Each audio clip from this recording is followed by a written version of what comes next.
All of you, this is Sachin Dhiman. Today we will study chapter number 6 and the name of the chapter is Health and Disease. Okay, so let's start. Good health. देखिए, good health is a state of well-being of body and mind and being free from disease. Good health का means होता है एक ऐसी condition जबकि हमारी body और mind सही हो और साथ ही साथ कि डिजीज से दूर रहे. Okay, a disease is the condition. अब डिजीज क्या होता है ये आपको पता होना चाहिए. डिजीज एक ऐसी कंडीशन है that does not allow the body to function properly. Disease ऐसी कंडीशन है जो बॉडी को प्रॉपरली फंक्शन नहीं करने देती है. जो बॉडी के फंक्शंस होते हैं उनको प्रॉपरली वर्क नहीं करने देती है बॉडी को. It is an unhealthy condition of the body. Unhealthy condition होती है disease. Now cause of disease. Disease के क्या कारण होते हैं, किस वजह से डिजीज होती है. A large number of disease are caused by microorganism. Microorganism की वजह से मोस्टली डिजीज होती है. डिजीज कोजिंग माइक्रो ऑर्गेनिज्म को जम्स बोलते हैं. क्या बोलते हैं? जम्स बोलते हैं. माइक्रो ऑर्गेनिज्म, माइक्रो का मीन्स होता है बहुत छोटा. ओके, ऑर्गेनिज्म एक लिविंग बीइंग होता है. ओके, जो कि हमें आई से दिखाई भी नहीं देता है, इतना छोटा होता है. When germs enter the body of a person, और जो डिजीज कोजिंग माइक्रो ऑर्गेनिज्म होते हैं उनको एक वर्ड और बोला जाता है, that is pathogens. Okay, when germs enter the body of a person, they start growing and increasing in number. जब germs किसी पर्सन की बॉडी में एंटर करते हैं, एंटर करने के बाद वो ग्रोइंग करना और नंबर में इंक्रीज होना स्टार्ट कर देते हैं. They damage our body cells, body cells को डैमेज कर देते हैं. These germs can not be seen with the naked eye because they are very small. तो बताया मैंने आपको, बहुत स्मॉल होते हैं कि हमें आँखों से दिखते भी नहीं हैं. These can be seen only under microscope. Microscope के अंडर बस इनको देखा जा सकता है. ओके, तो ये कुछ माइक्रोस्कोप में माइक्रो ऑर्गेनिज्म को देखा हुआ है. तो माइक्रो ऑर्गेनिज्म एक ऐसा इंस्ट्रूमेंट होता है, साइंटिफिक इंस्ट्रूमेंट होता है जो बहुत ही स्मॉल थिंग्स को मैग्नीफाई करता है. ओके, और उसकी हेल्प से हम देखते हैं. The germs are carried from a sick person to a healthy person either by direct contact और थ्रू एयर, फूड, वाटर और इंसेक्ट्स. जम्प्स किसी एक पर्सन से दूसरे पर्सन में ट्रांसफ़र होते हैं. डायरेक्ट कॉन्टैक्ट से हो सकते हैं, या तो जैसे हम डायरेक्ट किसी कॉन्टैक्ट में आते हैं. ओके, और थ्रू एयर, एयर के थ्रू आ सकते हैं. फूड के थ्रू भी जम्प्स बॉडी में एंटर कर सकते हैं. वाटर के थ्रू कर सकते हैं और इंसेक्ट्स के थ्रू भी कर सकते हैं. ओके, जैसे डॉग है, डॉग बाइट की वजह से हो जाता है ना. डॉग बाइट की वजह से माइक्रो ऑर्गेनिज्म बॉडी में है ना ट्रांसफ़र हो जाते हैं. तो उसको हम आगे डिस्कस करेंगे. Some common disease such as cholera, measles, malaria etcetera are caused by different microorganism. कुछ कॉमन डिजीज हैं, कोलेरा, मीसल्स, मलेरिया एट्सेट्रा. ये डिफरेंट माइक्रो ऑर्गेनिज्म की वजह से होती हैं, किसी एक माइक्रो ऑर्गेनिज्म की वजह से नहीं होती है. Let's discuss. अब देखिए, इस टेबल में हम देख लेते हैं माइक्रो ऑर्गेनिज्म और डिजीज, किस माइक्रो ऑर्गेनिज्म से क्या डिजीज होती है. ये टेबल उसी के बारे में है. तो देखिए, बैक्टीरिया की वजह से cholera, typhoid, tuberculosis, tetanus, pneumonia, gastroenteritis, diphtheria, whooping etc. and cough. Okay, whooping cough. ये सब होता है बैक्टीरिया की वजह से। वायरस की वजह से होता है measles, AIDS, common cold, viral fever, polio, conjunctivitis, chickenpox, dengue and meningitis, ये सभी होते हैं।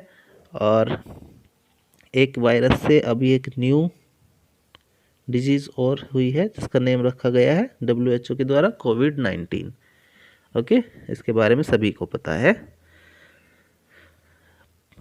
प्रोटोजोआ, प्रोटोजोआ भी माइक्रो ऑर्गेनिज्म होते हैं, तो उनकी वजह से जो डिजीज़ कॉज होती है, डिजीज़ होती है malaria, dysentery, sleeping sickness. Okay, sleeping sickness means इसमें स्लीप नहीं कर पाता है ह्यूमन जब ये डिजीज हो जाती है उसकी बॉडी में।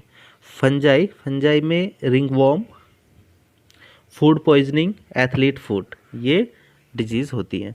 सो ये टेबल्स बहुत इंपॉर्टेंट है, आपको मालूम होना चाहिए कि which disease is caused by which particular micro organism. Now types of disease, disease की टाइप्स होते हैं कम्युनिकेबल डिजीज़, जिसको इन्फेक्टियस डिजीज़ बोलते हैं, मीन्स जो ट्रांसफ़र हो जाती है one person to another person. Okay, that is communicable disease. Non communicable disease और नॉन इन्फेक्टियस डिजीज़, ऐसी डिजीज़ जो एक पर्सन को होती है तो वो दूसरे पर्सन तक ट्रांसफ़र नहीं होती है, that is non communicable disease. Okay,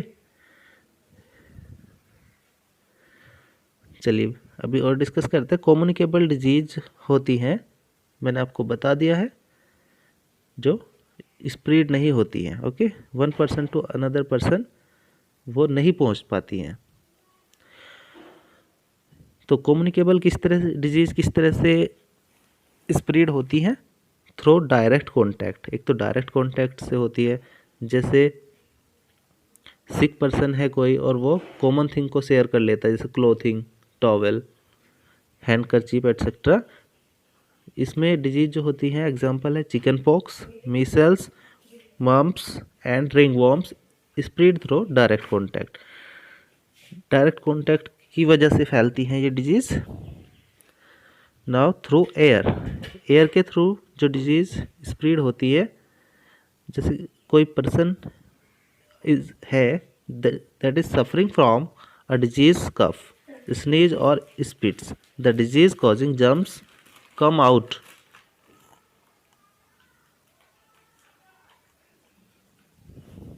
second, through air, air के थ्रू भी डिजीज स्प्रेड होती है। When a person suffering from disease cough, sneeze और spits, the disease causing germs come out into the air and spread all around. जब कोई person कफ, sneeze छींकता है, sneezing करता है, कफ होती है उसको, या फिर स्पिट आउट करता है, तो डिजीज कॉजिंग जर्म्स बाहर आ जाते हैं उस पर्सन से और एयर में स्प्रेड हो जाते हैं चारों ओर। One healthy person breathes in this air, the germs enter the body of another person, make him sick. तो जब कोई दूसरा पर्सन उस एयर को ब्रीथिंग कर लेता है, वो उसकी बॉडी में चली जाती है अनदर पर्सन के, क्या वो एयर, और एयर में क्या है, पैथोजेंस है। ओके, वो माइक्रो ऑर्गेनिज्म है जो डिजीज कॉजिंग माइक्रो ऑर्गेनिज्म है, तो उस पर्सन को वो क्या बना देती हैं, सिक बना देती हैं। Common cold, flu and tuberculosis spread through air. तो डिजीज है कॉमन कोल्ड, फ्लू और ट्यूबरकुलोसिस एयर के थ्रू स्प्रेड होता है, तो कम्युनिकेबल डिजीज हो गई। Now through contaminated food and water. Okay, contaminated food और वाटर के थ्रू होता है। Food can be source of germs if it is not washed और कुक्ड प्रॉपरली, इज स्टेल और हैंडल्ड विद अनक्लीन हैंड्स। तो food भी germs को carry करने में एक मीडियम हो सकता है अगर फूड को प्रॉपरली वॉश नहीं किया जाता है। अगर हम वॉश नहीं करते हैं फूड को और विद क्लीन हैंड फूड को डील नहीं करते हैं, then food is also a source of germs transferring. Okay, vegetable and fruits should be washed with clean water and stored carefully. Clean water से हमको वेजिटेबल्स और fruits को पहले अच्छे से वॉश करना चाहिए, तभी उसको खाना चाहिए। Okay. Unclean water is the carrier of germs of many disease like typhoid, food poisoning, diarrhoea, jaundice etcetera. अगर वाटर की बात करें तो जो अनक्लीन वाटर है मीन्स साफ वाटर नहीं है, क्लीन वाटर नहीं है, वो कैरियर होता है जर्म्स का, बहुत सी डिजीज़ हो जाती हैं उससे, जैसे टाइफाइड वाटर से होने वाली डिजीज़ है ना, इसमें फीवर होता है और स्टमक में पेन होता है, फूड पॉइजनिंग होती है, डायरिया, जॉन्डिस, ये सभी वाटर से होने वाली डिजीज़ हैं। Okay. Through animal bites, animal bites के थ्रू भी डिजीज़ होती है। तो some animals also carry germs of different disease in the body. जैसे डॉग है तो उसकी बॉडी में जो माइक्रो ऑर्गेनिज्म है उसके ना सलाइवा में होते हैं, तो उन their bite may transfer the germs to the victim and hence cause the disease. तो जब वो बाइट कर लेते हैं किसी पर्सन को, सो माइक्रो ऑर्गेनिज्म पर्सन की बॉडी में ट्रांसफ़र हो जाते हैं। Disease like rabies spread through a dog bite, dog के काटने से हमें कौन सी डिजीज़ होती है? रेबीज़ होती है। ओके। तो माइक्रो ऑर्गेनिज्म के ट्रांसफ़र की वजह से ये होता है, मीन्स अपनी बॉडी को किसी भी तरह से माइक्रो ऑर्गेनिज्म को रिसीव होने से रोकना हमें चाहिए। ओके। और किस तरह से रोकना है वो भी इस चैप्टर में हम आगे डिस्कस करेंगे। थ्रू इंसेक्ट्स, इंसेक्ट्स के थ्रू होता है। Some insects also carry the germs. The living organism which carry disease causing germs are called vectors. When these vectors bite a sick person, जैसे मॉस्किटो की बात करते हैं यहाँ पे, देखिए मॉस्किटो है, किसी सिक पर्सन को इसने कट किया ना, बाइट कहना ज़्यादा ठीक रहेगा, बाइट करते हैं। सो दे सक in blood containing germs of disease, तो वो जो ब्लड उन्होंने सक कर लिया है तो उस ब्लड में क्या हुआ? माइक्रो ऑर्गेनिज्म या बैक्टीरिया आ गए हैं जो कि डिजीज कॉजिंग बैक्टीरिया होते हैं। तो वो अब कहाँ आ गए हैं? वो आ गए हैं मॉस्किटो की बॉडी में, यानी वेक्टर की बॉडी में आ गए हैं। When the same insects bites healthy person the germs transfer to him, तो जब वो वेक्टर्स किसी हेल्दी पर्सन को बाइट करते हैं तो वो माइक्रो ऑर्गेनिज्म, वो बैक्टीरिया ट्रांसफ़र हो जाते हैं हेल्दी पर्सन की बॉडी में। और जब हेल्दी पर्सन की बॉडी में बैक्टीरिया एंटर हो गए हैं तो मीन्स वो उसको that will make them sick, उसको वो सिक बना देते हैं उसको भी। ओके।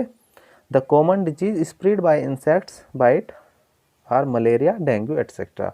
सो कॉमन डिजीज होती है मलेरिया, डेंगू, इसी तरह से होती है। ओके। एक पर्सन जिसको ये कोई भी ये डिजीज़ हो रही है इस तरह की, मलेरिया या फिर डेंगू, तो ऐसे वेक्टर उसको बाइट करके और हेल्दी पर्सन को बाइट कर लेते हैं। सो इस तरह से वो बैक्टीरिया ट्रांसफ़र के मीडियम के रूप में वर्क करते हैं। ओके। एजेंट के रूप में वर्क करते हैं। Some insects like housefly carry disease causing germs on their feet. They sit on filthy garbage in order to get food. The germs stick to their feet from garbage. When the same housefly sits on food or cloth, the germs are likely to reach their okay. देखिए कुछ insects होते हैं, जैसे house fly की बात करिए आप, house fly जो डिजीज़ कॉजिंग जर्म्स होते हैं उसके फीट में होते हैं, क्योंकि वो गार्बेज में टू गेट फूड बैठती है। ओके। और वो वहाँ से बैक्टीरिया उसके फीट पे लग जाते हैं, और वो जब कभी हाउस फ्लाई फूड पे बैठ जाती है या फिर क्लॉथ पे बैठ जाती है तो वो बैक्टीरिया ट्रांसफ़र हो जाते हैं फूड में और क्लॉथ्स में। सो इस तरह से वो हम तक पहुँच जाते हैं, कौन? Bacteria, pathogens. Okay. So mosquito and housefly are the common vectors। ये common vectors हैं, मीन्स वेक्टर का मीन्स समझ लीजिए एक तरह से एजेंट हैं। ये किसके एजेंट हैं? बैक्टीरियाज को स्प्रेड करने के, मतलब ट्रांसफ़र करने के, कम्युनिकेट करने के। सो स्टूडेंट्स, आपको समझ आया होगा, I hope that. So read this chapter carefully. Okay, have a nice day. Keep studying.